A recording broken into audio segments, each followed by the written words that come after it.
Do you ever feel like your days are running you instead of you actually running your days? This is my fourth quarter journaling setup. I want to talk you through how I set mine up so that in the last quarter, I don't get lost in all the chaos of the noise. My name is Angie. I'm your favorite journaling mentor, and we are talking about setting up our journal like a boss, like a CEO, like we're executing in this season. Most people set up their journals to look pretty. They doodle in it. It's the aesthetics, right? And there's nothing wrong with that. But in reality, I need you not to just go after the pretty aesthetics in this season. This is all about setting up your command center that you're able to run your life like a true CEO. It's not just about the personal or just about the business or just about work, but it is about having a common place for the last quarter that you can execute your goals in. So let's talk about setup. We have the actual cover, right? If you want it to be aesthetically pleasing. And we have the inside. We have the inside cover where we talk about our main three things that we are setting up for the quarter. What are your main goals? So, my biggest thing is if we're starting this quarter off with a fresh journal, it will be setup. Setting up the cover. Mine are always kind of blank. I might put the month here or the 3 months that I'm dealing with, but being able to make it something that you want to come back to.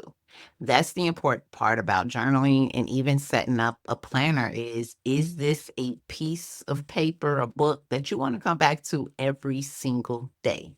So the next thing will be your quarterly overview. So you got 3 months, right? You're operating in, and you need to know your top priorities in each section of your life. We have your finances, your work, your business, however you operate your CEO life. Then you have your family. How are you actually in charge at home? How are things running smoothly or is it chaos? And then the most important would be your health. How are you spiritually healthy, physically healthy, mentally healthy? So, those are the things that you want to focus on. Are you trying to lose weight? Are you trying to gain weight?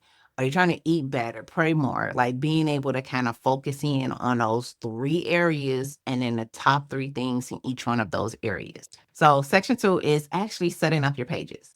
We have three things that we're going to focus on, which is setting up your weekly task. What are you going to do every week to aid in getting those three big goals done? And then being able to have habit trackers. Everyone loves when you actually can color it in or you can check it off and your brain gets to get you those endorphins, right? You get a reward every time it fills up. Oh, I got a check. Oh, I got another check. The third thing that you will be setting up is the actual prompts, right? Actually giving yourself prompts on the pages that you are writing on every day. And so if you don't know where to get those from, I have two groups. I have one group that is totally free, specifically for women, but it's about Jesus and journaling, right? And so you're able to get that spiritual need you might need. But then the other group is for CEOs that need to set up their foundation because it's not easy starting a business. So if you have anywhere or you don't have anywhere to go, I have those groups that can aid you in setting up prompts. So section number three is all about staying consistent. And consistent could be I journal once a week. Consistent could be I journal every day. But it's keeping the pace that you set for yourself, right? And personally, I've been journaling for over 25 years. And there has been times where journaling literally has saved my life. Like from suicide attempt to not cutting somebody's tire to being able to cry in my journal and let all of my emotions out. So being able to use it in a consistent basis, whether I use it once a month and in that season, I was like, I don't want to write. Or it's a season where I'm like, writing is important because I'm actually building something in that season. So being able to set the cadence, no matter what your cadence is, whether, like I said, once a week, once a day, whatever you choose, but being able to set the timer and meet yourself at that appointment. Like, don't fail your own appointment. This is for you. This is setting up your quarter so that you succeed this year.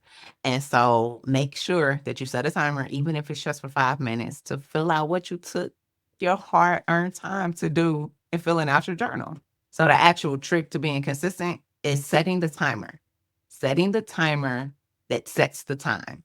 If it's for 5 minutes, if it's for 10 minutes, what is it that you have to do to be consistent in writing in your journal in this quarter? Let's play this quarter a little differently than we did the last. So if I had to recap, this whole video is about you putting you first, you setting up a routine to succeed in the fourth quarter. It's not about how much you get done, but it's how good you do it, how much effort and consistency you put in to make this the best quarter of your life. With that being said, if you need consistency or if you need help making sure that you get it done, make sure you join my group, whether it's about spiritual or it's about business. That both links are down below. So I hope to see you in one of them.